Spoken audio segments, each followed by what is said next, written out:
Welcome to the new Ortho Info podcast, a monthly series where board-certified orthopedic surgeons provide in-depth answers to frequently asked questions about bone and joint conditions, treatments, injury prevention, and more.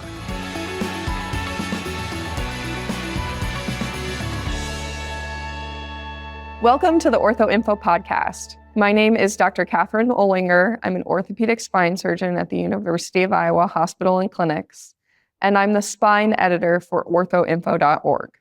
Each episode of the Ortho Info podcast will answer a different question as we, orthopedic surgeons, frequently hear from our patients.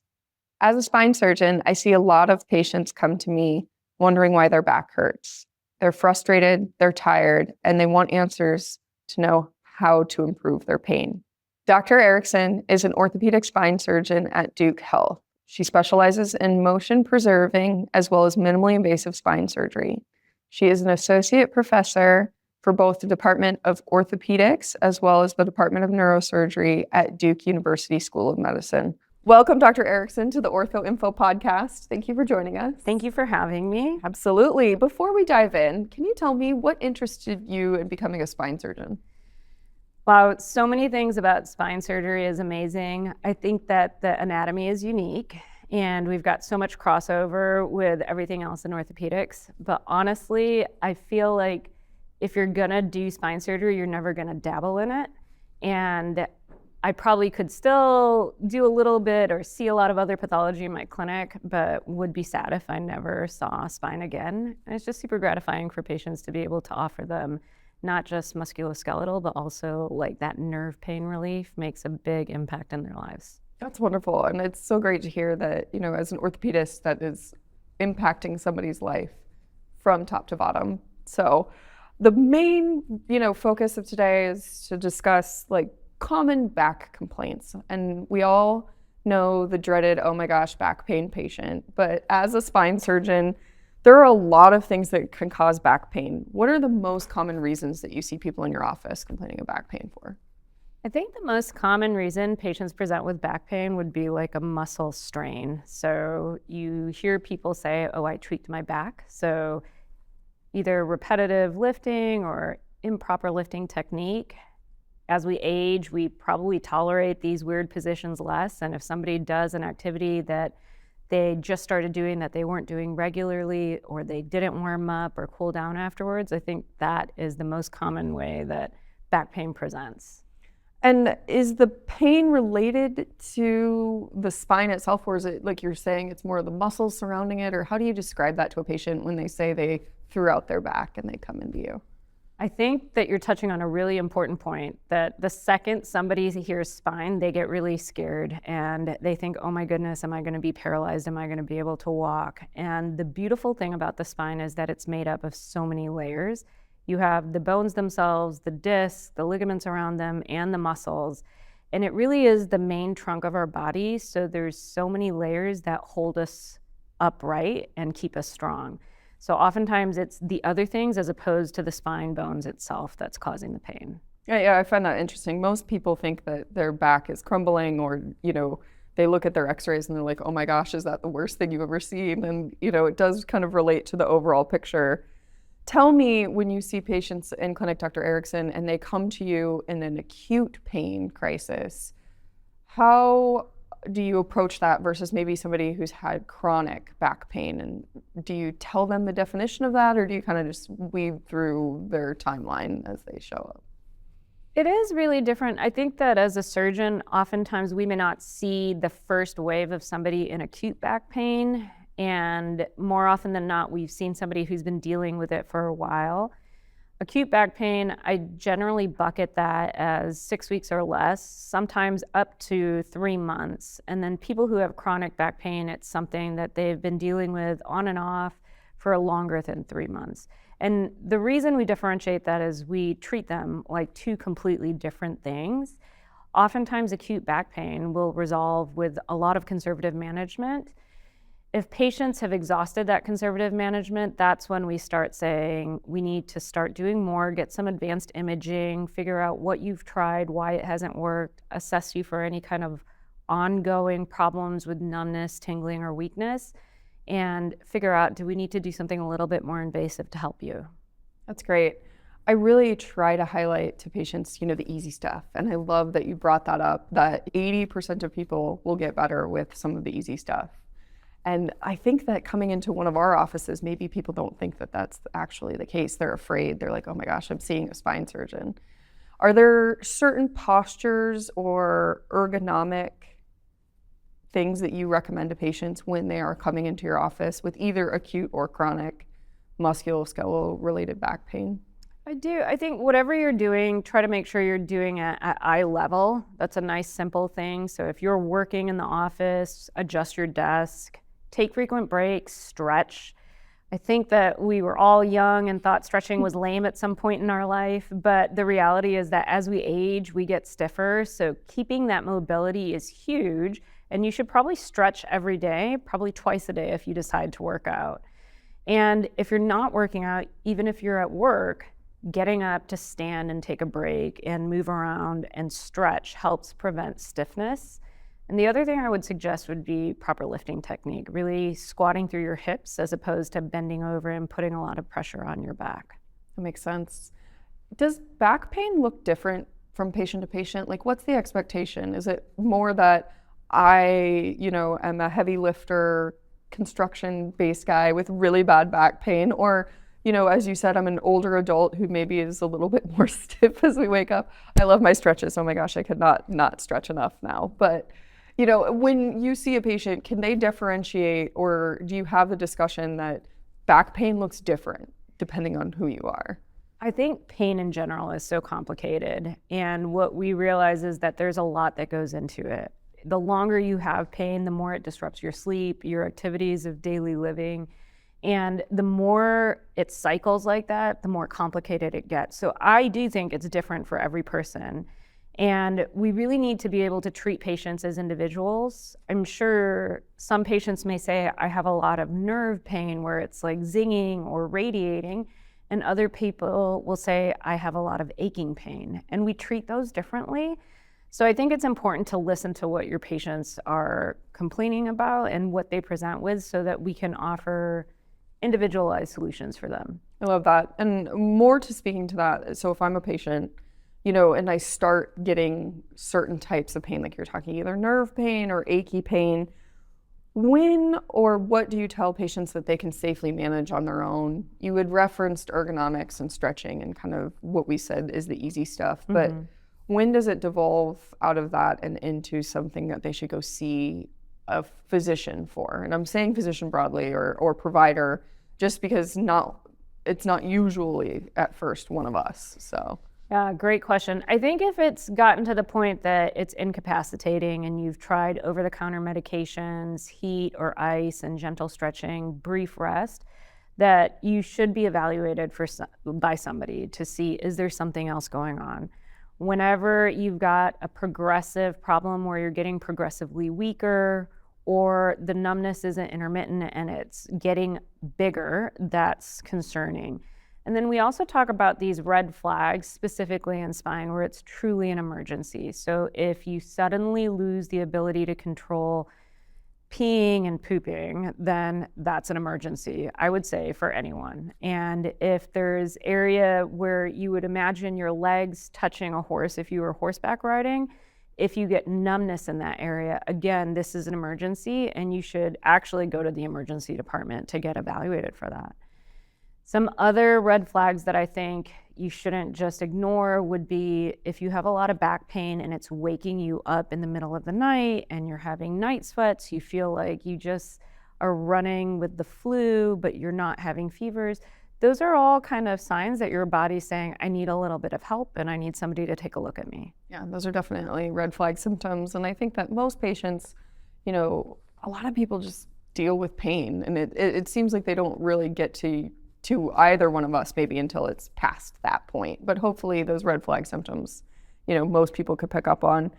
Do you encourage people to go to their primary care first? Is that like your first line of directive, or would you even say seeking out an orthopedist, for instance, would be a benefit? I think that there is several avenues. If you have, God bless our primary care doctors. They are very busy and stretched thin. So if you can't get into your primary care doctor's office, I think that you can also explore things like an urgent care. There's a lot of orthopedic urgent cares out there that may have a little bit more specialty that they can assess you and get you tracked into the appropriate treatment. Depending on where you are, you may or may not need a referral to physical therapy. So physical therapy is rarely the wrong answer. So even getting started with that would be a good idea as well. Yeah. I think having like a physical therapist as a best friend is also another age-related life hack that I cannot Absolutely not support anymore. So say I am a back pain patient, I've been struggling, I did see, a primary care, they're giving me a referral.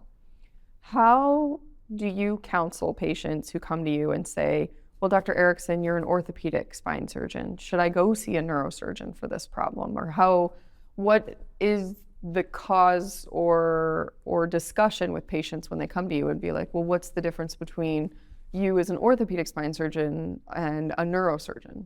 I think that's a great question that I get asked frequently of what's the difference between orthopedic surgery and neurosurgery. And I think that a lot of that comes up from how we were trained.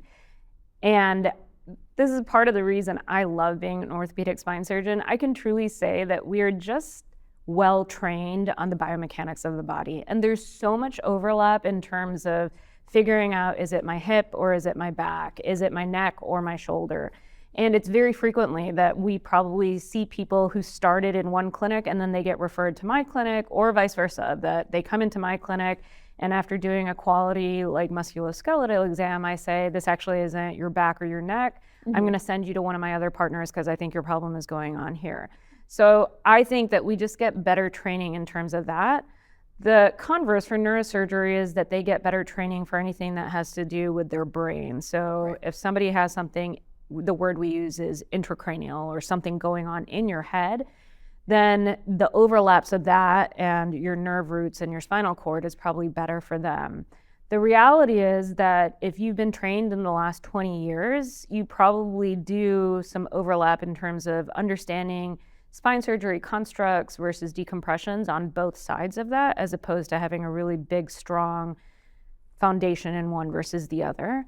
I think the most important thing is that you feel comfortable with your surgeon if you do end up having surgery, but probably a lot of overlaps. I still do think that as a whole, we just have a stronger foundation in understanding the relationship with the rest of the musculoskeletal system. Completely agree. I often tell patients that also it's not an orthopedic surgeon, it's not a neurosurgeon, it's a spine surgeon. Yes.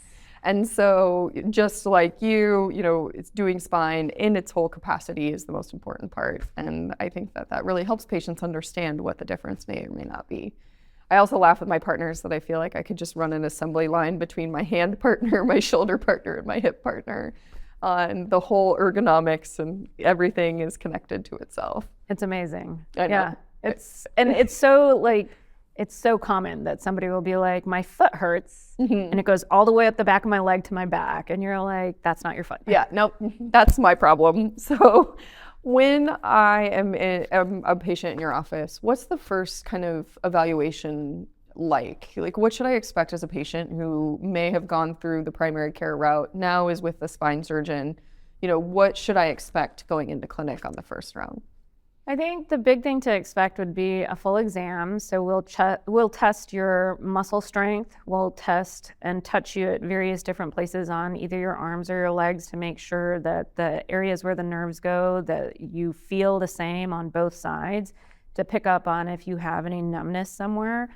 We check your strength, and then we check your reflexes. We definitely ask you questions so that we understand the history of when did you develop the pain, to try to sequence, well, what's the next thing? What are the conservative things that you've tried to figure out what's the next step that we're taking? I like that. I also like to tell patients that we're going to make you walk. We're going to get you up. We're going to get you moving.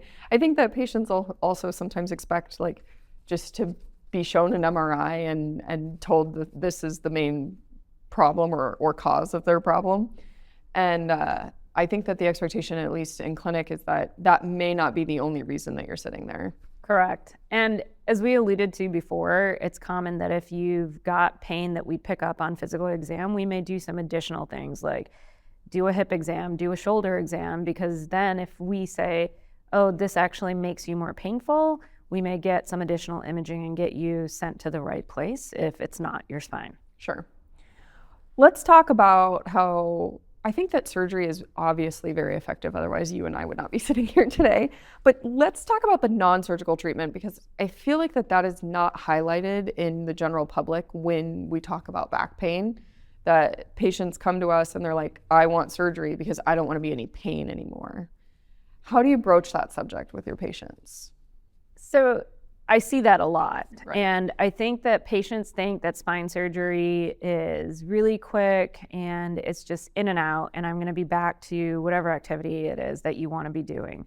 And I think that the reality is spine surgery is invasive. So I like to tell my patients that I want them to exhaust the simple things first. And I like to tell them it's almost like a ladder of invasiveness. We start with the simple things, whatever you could do at home with over-the-counter medications, stretching, rest for a limited amount of time.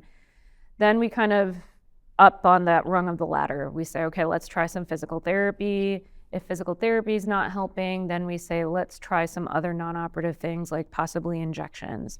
We could use that for diagnosing the problem or as final therapy. And if you respond to those things, then you don't need surgery. It's really if you didn't respond to those things that we start having the conversation of, all right, we've tried all the simple things. It's time to do something a little bit more invasive. I like that. I also like the understanding that an injection, whether it's there's various kinds of injections, obviously we won't get into that, but that's almost like a test drive of a car. Like if we get down this path, this is maybe the expectation. It is. And I think that oftentimes patients will say, well, I don't want to just put a Band-Aid on it. But a really good mentor of mine once said that if there is an activity that you can modify to stop the pain, modify the activity. If there is a pill that you could take to intermittently help with the pain, take the pill. If there's an injection, try the injection, and surgery should be the last resort. And it should be along those lines because it goes from the most simple to the most complex. And in that discussion about talking about surgery, obviously we're kind of keeping this very broad. Back pain can be various reasons why patients have surgery, but how do you set that realistic expectation? Like, you know, you reference that a patient comes in and they're like, I want to have spine surgery because this is going to make me feel better, and then I can go back to golfing and walking 18, or you know, I used to run a lot and now I don't. You know, those are the expectations I really struggle with. Yeah, no, it's such a good point. And I think about the patients who are like, am I going to be able to run again? And I ask them, like, when's the last time you ran? And they're like 10 years ago. Yeah, and I'm like, well, like, so you're not going to run now. Let's take a beat. Maybe we're not going to get you running, and let's get you back to walking normally. Exactly. I do like to tell patients that recovery is a process. It's not immediate. And no matter how healthy or how motivated you are, you cannot speed up healing. Right. And so I give my patients approximates of how long it's going to take, depending on the surgery, of like, you're going to be on restrictions of, I don't want you just jumping right back into things. And even when you come out of it, it's like our version of what sports does, where they kind of have their rehabilitation protocols of like, okay, I want you to slowly engage in it. And I give them very specific expectations so that they're not upset that they just can't get back to golfing. My goal is that I want you to go back to activity as tolerated. But, you know, depending on how you come in to see me, sometimes you're completely debilitated and you're stuck in bed. And it really is kind of undoing that pain cycle. And then on top of that, recovering from the surgery. And that takes time. So I tell my patients, like, it is a process. We can't rush time, and healing takes time. I love that perspective. I try and remind patients, like, you know, we were asking, like, you ran 10 years ago, you're probably not going to run now, but, you know, how long has it been since you've done that activity without really bad pain? And then let's talk about surgery and how that can make things better, or it modifies it, and then give yourself some grace that you're not going to just run back to that activity again with no pain and no discomfort. Yeah. I also tell patients that it may change. Right. So, like, depending on the surgery, it'll feel different when they go back to that activity. It doesn't mean that they can't go back, but it may do things like change your golf swing. Yeah. It may feel different, but this is, again, why surgery is about risks and benefits and trade-offs. So sometimes we say, all right, I'm doing this so I can help with the pain. And if it is going to change something small, that's why we don't take surgery lightly and we don't just charge into it. No, I like that a lot. Setting the expectation on the front end as well. I think that there are some of us who maybe, like yourself, at Duke, you see a lot of patients who maybe have had spine surgery already. Setting that expectation on the front end, I feel like helps a little bit more on the recovery side on the back end. Absolutely. Tell me what it's like. I know you specialize in minimally invasive spine surgery, which is a hot topic nowadays, and people come in and they've got stacks and papers of Dr. Google telling them that they need robotic, minimally invasive, assisted spine surgery. What do you tell a patient about that when they come to see you for that, since you specialize in those surgeries? And then if somebody maybe shouldn't have minimally invasive surgery, how you broach that subject with them? Yeah, that is such a tough question, because I think that the reality is that with the internet, so much information is available to patients, and it's tough to sift through that. I do tell my patients that I love to give them a minimally invasive option, but I won't do the wrong surgery for them if that's not going to be what's best for them.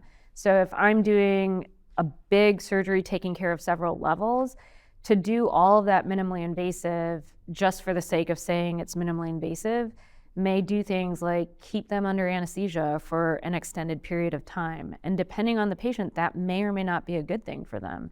I take care of some older patients, and the last thing I want to do is keep them under anesthesia for a long period of time. Absolutely. And so sometimes I do have to have that tough discussion and say, that's probably not the best thing, and this is why. I'd like to do your surgery as quickly as possible, and I can do it faster if we do it the traditional way, as opposed to multiple small surgeries on the same patient.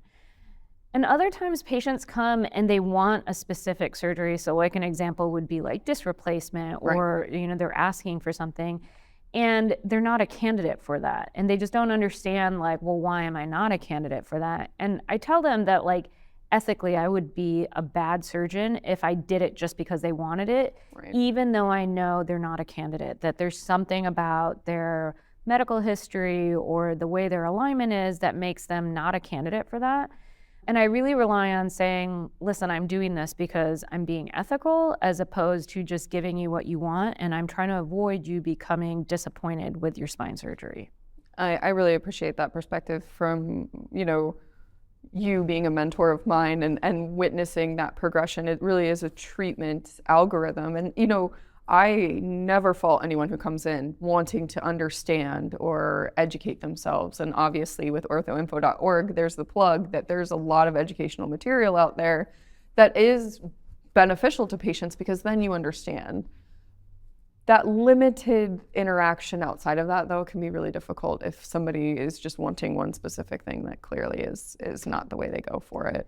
Absolutely. And we wish that, and one of my mentors used to say is that never let, from a surgeon perspective, never let a patient bully you into something that you don't believe in. And that is 100% accurate, but he would frame it in the opposite way, is that you're not going to go to a car dealer and let them tell you what kind of car you're going to buy. Exactly. So you are the surgeon, you're giving your opinion, and I really respect your perspective on giving a patient the option of a minimally invasive surgery if that is what's best for them. Absolutely. I'm a big believer in it. I think that it's the right surgery for the right patient. But as you know, we learn all these new techniques, and I see it more as this is a tool to have in my toolbox, as opposed to the only tool I have. Yeah, and that's a great perspective for also the surgeons listening, is that the one-trick ponies never really make it out of the stall. So I think that we've really compassed, non-surgical and surgical management, but let's talk a little bit more about prevention. People ask me, what can I do to prevent this from getting worse? Are there certain parts of our discussion with ergonomics and positions and posture that patients can rely on to try and improve or prevent further chronic issues long term? Yeah, such a great question. I think prevention is key. So we've already talked about the importance of stretching and taking frequent breaks, proper lifting technique. I do think that movement is such a key thing for our entire body, especially our spine. So getting out and walking regularly, as well as doing some resistance training just for overall bone health. I would say maintaining a nice healthy body weight so that you're not putting too much pressure on your discs or the rest of your spine. I would avoid smoking for so many other reasons, but also because it does accelerate disc degeneration, and we know that. So if you can avoid that and really opt into a healthy lifestyle, that's only going to protect your spine. Those are great preventable points. All right, if someone who's listening to this, or they did the too long didn't listen read soundbite, what is the one topic regarding this podcast that you want to highlight going forward? I think the one topic that I would tell patients is that aging is normal in the spine. So, and I'm sure you get this, where patients come in, they've had an MRI, and they're like, I have degeneration or degenerative anything in the MRI report. And they're really nervous about that. What I tell patients is that's part of normal aging. It's like getting a gray hair or a wrinkle. Everyone gets it. We worry if it's causing problems. So if it's pinching a nerve root and the nerve root isn't functioning, so then that turns into you have weakness, or you've got numbness, or you have problems. That's when we get concerned about it. But I do think the most important thing is to reassure patients that there is normal aging of the spine. Yes. And it is okay to age. And I always kind of laugh. I tell I hate to pigeonhole ages, but like over the age of 40, there's going to be something on the MRI, right? It's just whether or not it causes a problem, and I try to help them with that. But you hit them with a landmark on an age, and they're like, whoa, whoa, whoa. Like, how old do you think I am? When did 40 become old? I know. 40 is not old. 40 is really young. On that note, thank you, Dr. Melissa Erickson, for joining us today on the Ortho Info podcast. It was a pleasure to have you. Thank you so much for having me.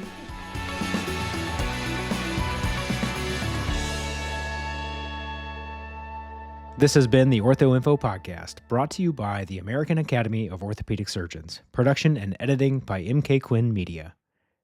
You can find the Ortho Info Podcast on orthoinfo.org and wherever you get your podcasts. Like and subscribe so you won't miss new episodes, and visit the Ortho Info YouTube channel for full video podcast episodes and shorts. The views and opinions expressed by guests are their own, and their appearance on the podcast does not imply an endorsement of them or any entity they represent by the AAOS. Reference to any specific product, device, or service during this podcast is for educational purposes only and does not constitute endorsement or recommendation by the AAOS. Ortho Info, expert musculoskeletal health information provided by surgeons, trusted by patients.